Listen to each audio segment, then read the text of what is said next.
My mom ordered us DNA kits because she doesn't believe she's African American. So my dad, she says, my mom, and me as a baby. Hi, I'm Danielle Romero. Thank you so much for being with me here on my channel where we talk about American identity and family stories. And every now and then I like to go to Reddit and browse the genealogy sub and the ancestry DNA sub and just see what people are talking about in this area. I think it's really fascinating.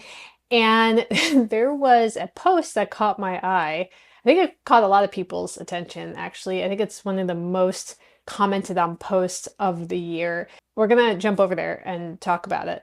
But before we do that, if you would love to connect with me off of YouTube or support the work I'm doing here on my channel, I would love to have you join me over at patreon.com/NYTN or join my mailing list. There's a link to it below so we can stay connected. So let's jump over to Reddit. This post is from 4 months ago from a user called Gabby Please, and it says, my mom ordered us DNA kits because she doesn't believe she's African American. Her mom's in her 60s and she wants to prove that her mother isn't her real mother. So she thinks that her real mom, I guess, is Korean or Asian. And she included a picture of her parents and herself as a baby. But I just want to go through the post first. Today we sent off our specimens to be analyzed. I'm anticipating that the results will undoubtedly show that we're both Afro descendants. But my mom is convinced she is not Black, and she says that she has been confused about her ethnicity for her entire life. Is this normal for people in the African diaspora since we were disconnected from our heritage due to slavery, or is she just in denial about her racial identity? Okay, before we even chat about this, I want to scroll down to the picture. I want to talk with you, and then we're going to look at some comments, and then I'm going to give you the test results because I would love to know whether or not you were surprised by them or what they tell us about this story. So this is the person. They said, adding a family photo for context.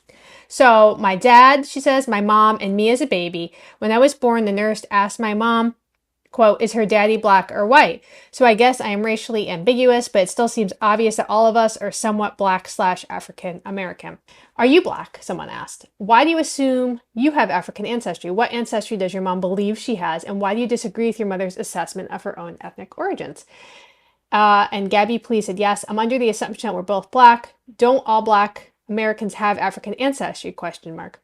My mom thinks she's Asian for some reason. I disagree with her because I think it's pretty obvious we're Black. So before we get even into the comments, if you're new to the channel, the reason I started this channel is because I was actually doing some research on my own family story, and I wanted a way to share it with my family and the people who are close to me.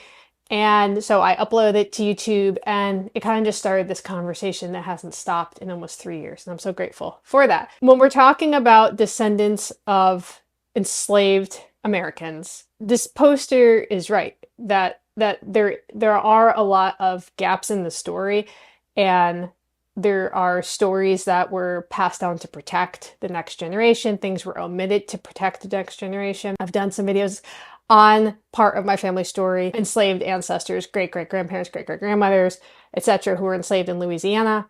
And, you know, it's only now in 2025 that my family has any clue about any of that information. It's not like information was just flowing back then.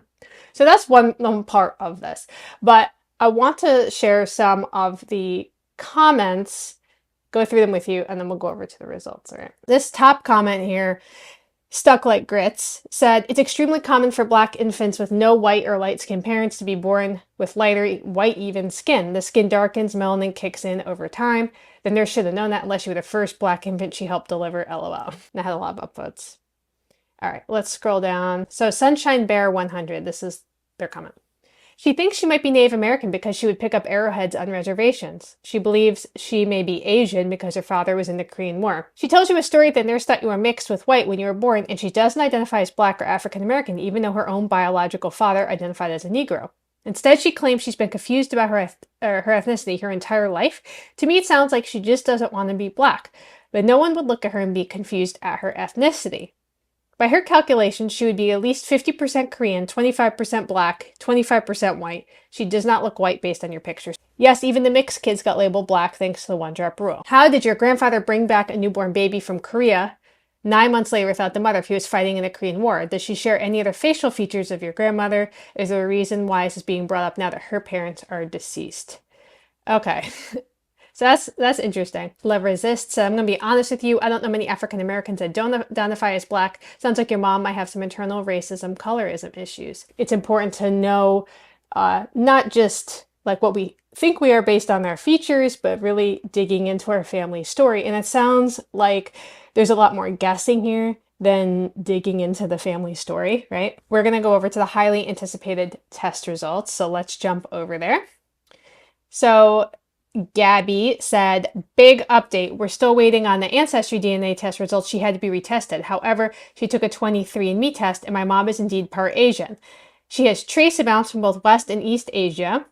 She's also Creole and Caribbean, Spanish, Portuguese, and Indigenous American, but almost 80% African and 19% European. Oh, a second. Okay.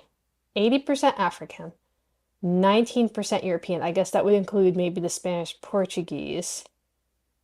Creole is not like Creole's a culture, so it's not like you're gonna have a Creole show up as like your percent Creole. Like I got it as a community. But okay, well, let's do this. She said my mom is not crazy or dumb. 80% African, and the test had her at like 19% European, so that's 99%. So 1% Asian, West Asian. My dad is Southern Italian, and his tests have changed a lot. My mom's side is done with the Creole and Hispanic and Irish heritage, but my dad's side is Southern Italian, and he has had tests change a lot. But it's gone from being like 30% Egyptian and like maybe 10, 12% West Asian and then Italian. And so West Asian, I might be wrong here, but I'm pretty sure when that shows up, I almost want to say that's like a Middle Eastern thing. Like that's not being Korean, right? Let me know what you think about that. That's wild. Okay, so I think she's wrong. But I think it plays into this history of the African diaspora, where we've been mixed for a long time here in the United States. And of course, percentages can vary depending on the location where your family lived, how long your family's been here. I mean, I have the earliest record that I've been able to find was a 7th grandfather who either was born during the Middle Passage or like came over as a baby, but he was not born in the United States. Or he was not born in what is now the United States, but he was brought over in like, I think maybe the early 1700s as an enslaved person. And so he was from West Africa, but it's like, and then, he married another woman who was enslaved and their daughter ended up marrying mixed race people in Louisiana and just kind of snowballed. And so, you get these mixed numbers. And I think it's probably pretty unlikely to have someone whose family has been here in the US for a long time who identifies as Black and is 100%, West African or whatever. It's probably pretty unlikely for a whole host of reasons. But man, this story, like, it's fascinating to me. And it's a little sad. There's like shades of my family story in this. And if you haven't seen the docu-series I did trying to understand my mom's grandma from Louisiana who passed for white, it's called Finding Lola, and you can actually go to my homepage and I have either all 4 episodes together as one, or you can watch each episode separately. But yeah, check that out because I think this is still a conversation. I'm not saying it needs to happen, but I think there's just a lot of generational trauma. Not being open to having these discussions with the older family members who might still have inherited issues around who they are. We need to have these conversations. I think that's how we heal as families. It's how we heal as communities, as a country, and I think we need to shine a light on these conversations. And so I'm really thankful for this person sharing their mom's story and being brave and kind of following up with the results and being like, here's what happened. So let me know what you think. I'm super curious about that, and I'll leave a link to the Finding Lola series. Otherwise, we'll talk soon. Over the last 2 years, I've been telling the stories that often get ignored.